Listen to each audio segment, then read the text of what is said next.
Welcome back to the Defying Gentrification podcast. This is a podcast written and created by myself, Kristen Jeffers. I have been at this whole thinking about cities thing for 16 years and counting, and I do it from a Black, queer, feminist, disabled lens. Oh, and let me add that I'm from the U.S. South, North Carolina to be exact, but I live in Baltimore, Maryland, and have spent time in D.C. and Kansas City. So that's where I'm coming from, and I want to again thank everyone who's been on this podcast feed for years. You all continue to amaze me, and I'm grateful. And I do want to make a note. I know for a lot of you all, there's been weeks where I haven't been able to get the post onto Patreon and Medium, but I have been able to get it into the podcast players because Substack does that now. Thank you all for still supporting me on those other platforms. I'm going to try to do a little bit better, but it will be so much easier if you're listening to this and you're like, oh, Kristen, how can I help you make sure you get your stuff out there?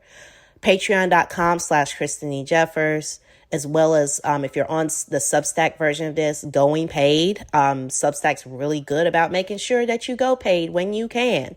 And then, of course, if you're part of the Medium Partner Program, that's the only way you really see the post over there. So, again, thanks to all my folks that are Medium partners as well. And then, yes, the book is for sale. I just added a virtual digital version of it. It is $19.99, and what that includes is the PDF version. You can go and have it printed at your favorite print shop, or you can just have it on your computer for reference. And then, of course, bookshop.org/shop/Kristen E. Jeffers is where you can order a hard copy, or ask your favorite bookstore to go in. Since I published through Ingram, it is in their catalogs. Ask them for the Defying Gentrification playbook so that you can have it in your hands. So, all that being said, this week we are here. We are in our Black August series for 2026. And this week I am talking about the concept of the circle of control and knowing what I can control in order for me to be able to defy gentrification. Oh, one more thing. If you're listening to this in real time, on Thursday night, there is a link in the newsletter version of this in the show notes about our special event. That's basically going to be me going through some of the workbook pages. We're going to play a couple of games around that and just have some time to talk about the content of the book and what it means to create new fantasies. Making new fantasies is what the event is called. It is in reference to last week's podcast/newsletter on Audre Lorde and how she's my new muse. So with this week, let me not keep you. Let me go ahead and read to you this week's newsletter. It is called Knowing What I Can Control is How I Continue to Defy Gentrification. Again, thanks for listening to Defying Gentrification with Kristen Jeffers. Also, thanks for reading as well. So let's get into it. If I don't know my limits, then I won't live to see gentrification as a whole destroyed. Defying gentrification would be easy if I had a magic wand. People would have clean, reliable public transit at their door. They would have a basic humane living situation, subsidized as needed, so that construction and operating costs are adjusted based on income. Said incomes will be equal and equitable, inclusive of reparations for communities marginalized by slavery and other underpayment schemes. Finally, people would love each other unconditionally, and that love will repair so many ideas about bodily autonomy, creativity, and freedom of movement and existence. But we live in this world that we are in. Yet I know that expressing these words on paper helps me visualize a better world and visualize how I can bring out that better world with both my unique gifts and in spite of my limitations. Introducing again my Defying Gentrification Manifesto. I can have faith. I can create and cultivate. I can take care of myself. However, I need community care, infrastructure, access, and convenience to defy gentrification. So how does this connect with the circle of control? The circle of control has its origins in several mental and emotional therapeutic practices, according to the website Therapist Aid. There are two circles, one on inside of the other. Inside the circle in the middle, that is, are the things you can control. And in the outer circle are the things that you can't control. or sometimes it'll be represented as one circle, and there's the things you can control inside the circle, and then everything else is just outside. Also, there's a similar graphic that has a mountain, and the mountain is like what you see and then what you don't see. There's various representations of this. It's not quite Maslow's hierarchy of needs, but you could also see that triangle model as something similar. But I chose to go with circle of control because it just really started to come together when I was creating this. So per the manifesto, I put faith, creation, and cultivation and self-care inside of the circle. Community care, access, infrastructure, and convenience for me are outside. I will say this, and this goes a little bit away from like what I originally wrote in the workbook and may show up in the paperback, that each person's circle of control is different. Just like your version of the manifesto, I'm willing to now say after about a year of sitting with this material and living through it and writing through it may be different because we all have different resources, energies, and life experiences.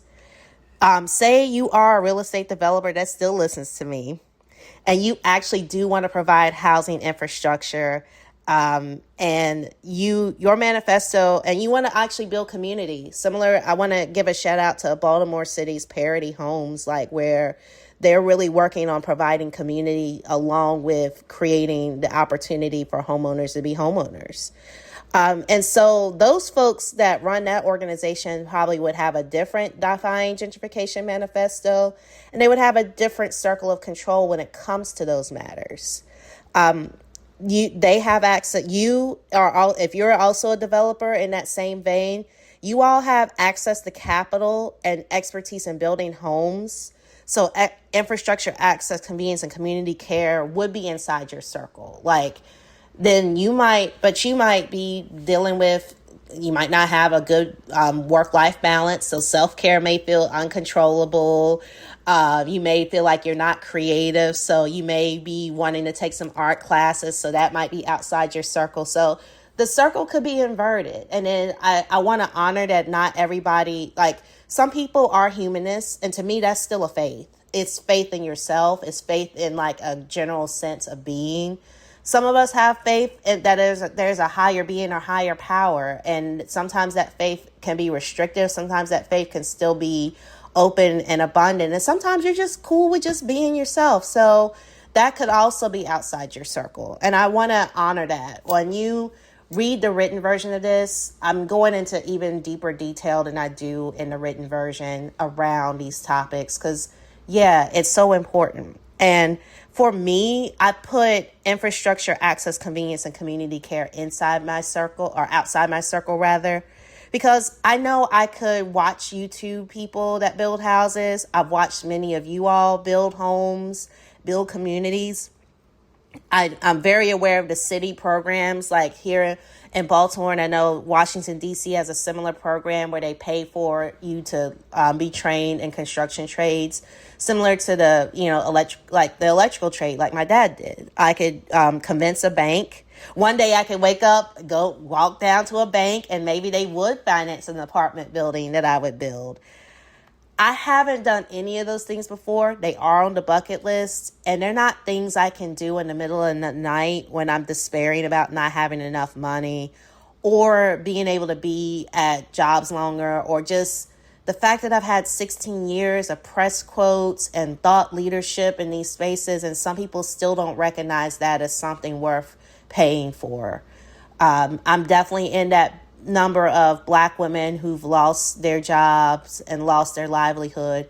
And it's not just Black women. Of course, I also, and this is something that might be for another episode of how I still see myself as a Black woman, even though I do see myself in general as a non-binary individual. It's just something about Black womanhood that I want as part of my gender stack. But that's honestly for another episode. But that's the thing. Whatever your body, how you see your body, how you're perceived in the world, those things do affect how gentrification as a whole even affects you. What bodies are seen as valuable. And that's really what this series is about. And that's really why I wrote the workbook. But I am in some of the new things that I'm doing. I'm learning how to be a better prospector and resource generator. I want to cultivate and create these types of opportunities for myself and others.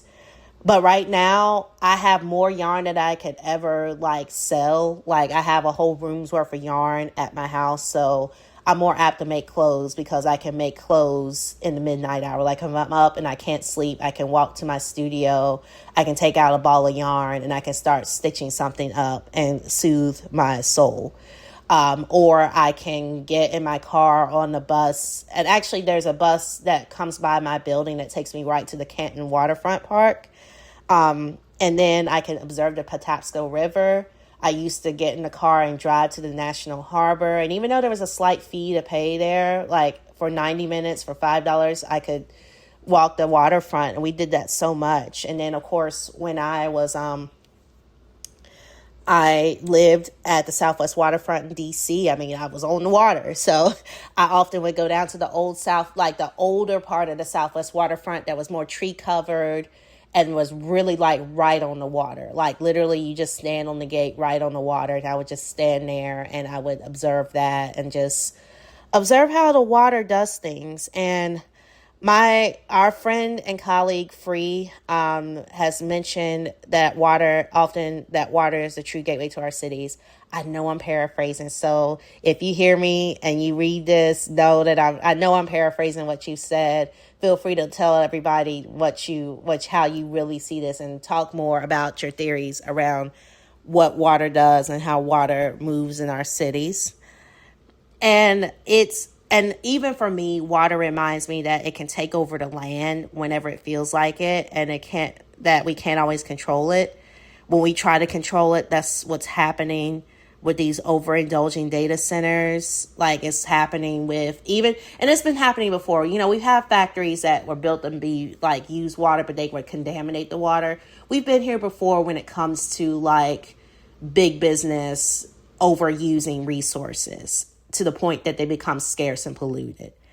But what we can control in a way that enhances our natural spaces, then our community building, we should control. We should have more control. We should have control in tandem with nature. And now I realize I don't need to despair when I don't get the press calls and even the money I like to have. I can write this newsletter. I can record this podcast. I made a portfolio website for free. I'm using a site called Card. The link is inside of the newsletter version of this. And you can see what I've all done. Of course, I'm making my own clothes. I do my own hair. I can cook. I can cook more than I do. Pretty good, decent Southern food. And I have faith that more things will fall into my circle of control, as I mentioned before. So I want to go ahead and get us ready for the next episode. Again, thanks for listening always. Next episode, we're going to talk about June Jordan. Not many people until recently, including myself, knew that she did Black urbanism and she did she worked with Buckminster Fuller. She went to see Fannie Lou Hamer's cooperative. She was writing a novel that was really heavy on a community very similar to the Soul City that didn't quite launch. I want to honor that it's still there, and I know there's someone that's creating a different Soul City somewhere else, and not Seoul, South Korea. I know that's in my accent they sound the same as I pronounce them. But a place called Soul City that was supposed to be like a utopia type place for Black people. Very similar to what's going on in Columbia, Maryland, which still does kind of read at that, but there's things going on there. But either way, we're going to talk about June Jordan, and we're going to talk about her and how she drives me to not want to give up on my work, even though my work has looked very different and it's been recognized differently over the years. And again, we will have had our virtual meetup on the 20th of August. The information is in the show notes, and I would love for you to drop by. We have more than enough room for you to come to the workshop. We are using Partiful and a new to me meeting software called Jitsi. Jitsi is basically an open source version of Zoom. So we might have some technical difficulties. We might have to have some things going on, but for the most part, we're going to do our best to be there. So again, if you like this show, please share it with folks. Feel free to share it. We talk about things that are needed to be spoken about in our communities. I don't care how many changes this federal government is making, at least the U.S. federal government is making to how we fund our public transit, how we fund our housing, how we fund our environmental projects. The environment's going to tell us what it needs and wants to do. Our cities, so many of our cities are stepping in the gap that those that are solvent. Like we still need these things, and we still need folks like me to be commentators. And I feel like I'm still needed. And the one thing as I've mentioned in this episode that I can control is being here for you. So with that being said, thanks for spending about 15 minutes with me this week. And I'll be back next week to talk about June Jordan. See you soon and have a wonderful week.